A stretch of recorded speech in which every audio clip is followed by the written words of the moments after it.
Criado para ser uma alternativa mais rápida no processo de reforma agrária, o programa Banco da Terra, ao que parece, não atingiu os objetivos. O maior problema tem sido a inadimplência. Agricultores que compraram terras, mas não conseguiram honrar as dívidas. Para nos falar mais sobre o programa, está aqui conosco o presidente do Instituto de Terras de Alagoas, Geraldo Magela. Bom dia, presidente. Bom dia. Por que então esses problemas aconteceram nessa iniciativa do governo federal?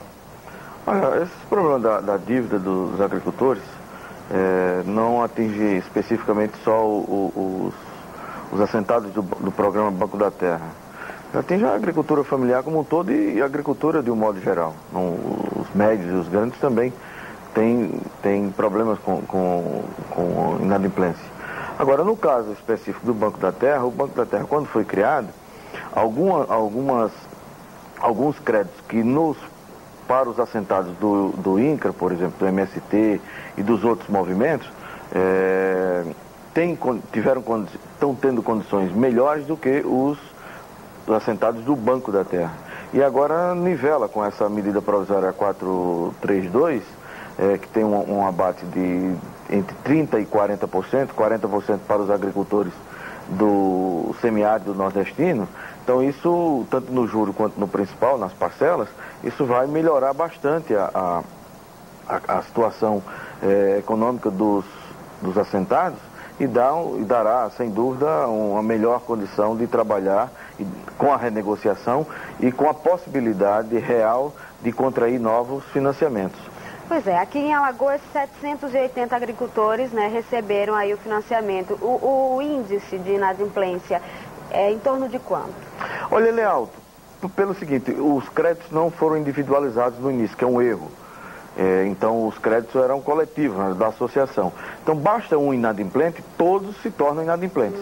Então, a partir dessa arquitetura jurídica que se provou na prática que não funcionava e não dava um sentido coletivo de organização dos assentados, isso acabou virando um grande problema, que agora, com a individualização da dívida e essa renegociação, isso eliminará e dará um novo fôlego, sem dúvida, aos agricultores do programa do Banco da Terra. Quando o Banco da Terra foi lançado, eu me lembro bem, eu fiz reportagens sobre isso, os movimentos resistiram muito a essa iniciativa.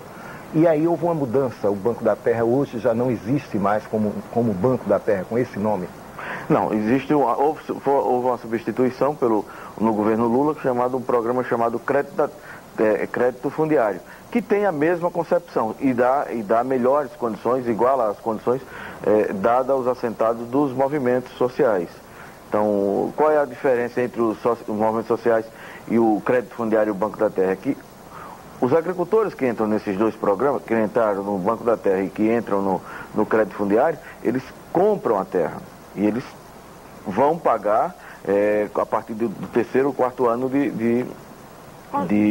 que compraram, que adquiriram a propriedade. Então há uma diferença fundamental nisso, entre comprar e ser assentado pelo processo de desapropriação do INCRA. O senhor considera que essa compra é a juros altos? Não, o juro é baixíssimo. O juro é baixo. Agora, o que estava pegando mesmo era a questão de não ter a dívida individualizada. Cada um contrair a sua dívida e cada um pagar de acordo com o seu trabalho, com a sua capacidade de se organizar como um pequeno agricultor. Mas segundo uma pesquisa da Pia Campesina, os juros cobrados, e aí o Ministério do Desenvolvimento Agrário reconhece, entre 6% e 10% ao ano. E não deixa de ser uma taxa significativa, elevada. Olha, há uma redução hoje nos juros, há uma redução na parcela e há uma redução na negociação de mais 1%, quer dizer, de reduzir em menos 1%. Ou seja, você vai ter as melhores condições e condições iguais aos assentados. Agora, o fundamental não é só a questão do crédito. O crédito é importante, mas a inadimplência ela está baseada também na questão da assistência técnica. Pois é, eles não têm capacidade suficiente para produzir, Nem eles, nem os outros assentados do INCRA, por exemplo. A questão da assistência técnica é uma questão vital para a agricultura familiar no Brasil. Há recursos no governo federal, há muito recurso, inclusive. Agora, o que é que acontece? Por exemplo, no estado como o de Alagoas, a assistência técnica ela foi desmantelada há 18, 20 anos, quando acabaram com a Emater. Então isso foi um dos maiores crimes perpetrados contra a agricultura familiar.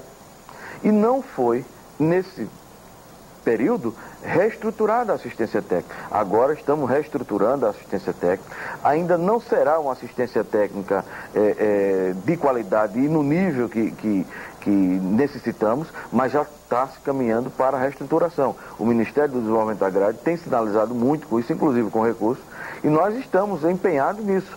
Agora, a assistência técnica pública, no Brasil inteiro, ela não está capacitada e com nível de qualidade semelhante à assistência técnica tida pelos grandes produtores do campo brasileiro.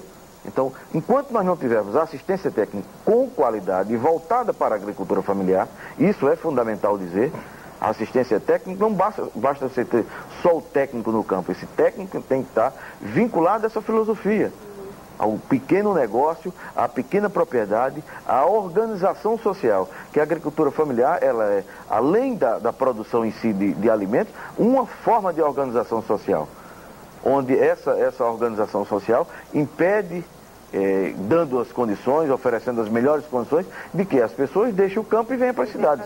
80% do Brasil hoje é urbano. Os movimentos, então, têm razão quando reclamam, dizendo que toda a assistência hoje é voltada para o agronegócio, para os grandes produtores. Não digo que é assistência. O grande financiamento que a agricultura, de um modo geral, teve no Brasil, ela sempre foi voltada para os grandes. A assistência à agricultura familiar, até bem pouco tempo, no Brasil, ela tida como se fosse uma coisa do fundo de quintal. Em Alagoas ainda é isso.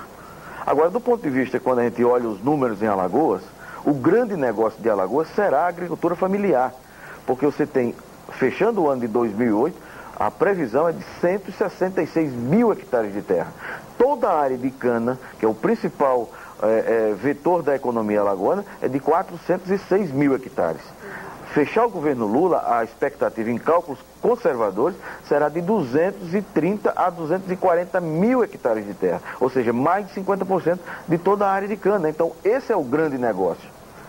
Pois bem, e aí o Iteraldo está realizando um encontro, que começa hoje. Ontem e hoje. Ontem e hoje, no caso. O que esse encontro tem para acrescentar nessa questão? Primeira discussão com os nossos assentados. Segundo, trazendo os técnicos que trouxemos do Ministério do Desenvolvimento Agrário e de organizações não governamentais especializadas na agricultura familiar, para informar e manter uma relação muito mais próxima do que a gente já mantém com o nosso assentado. Porque se nós não mantivermos essa relação muito próxima e um acompanhamento da assistência técnica e de todas as outras formas de organização, nós não vamos estruturar a agricultura familiar no campo, por mais que a gente tenha o técnico no campo. Porque você não organiza uma associação ou uma cooperativa se não tiver muita informação, tanto do ponto de vista jurídico, quanto do ponto de vista social, do ponto de vista econômico disso. Então, essa é uma grande empreitada para os pequenos. Então, você só organiza os pequenos se o Estado tiver muito presente junto aos pequenos. Porque os grandes já têm tudo. O encontro acontece onde? No auditório da FETAG, lá em Mangabeiras. Nós agradecemos então, Geraldo, sua participação aqui no Jornal da Pajuçara. Nós é que agradecemos. Muito obrigada. E no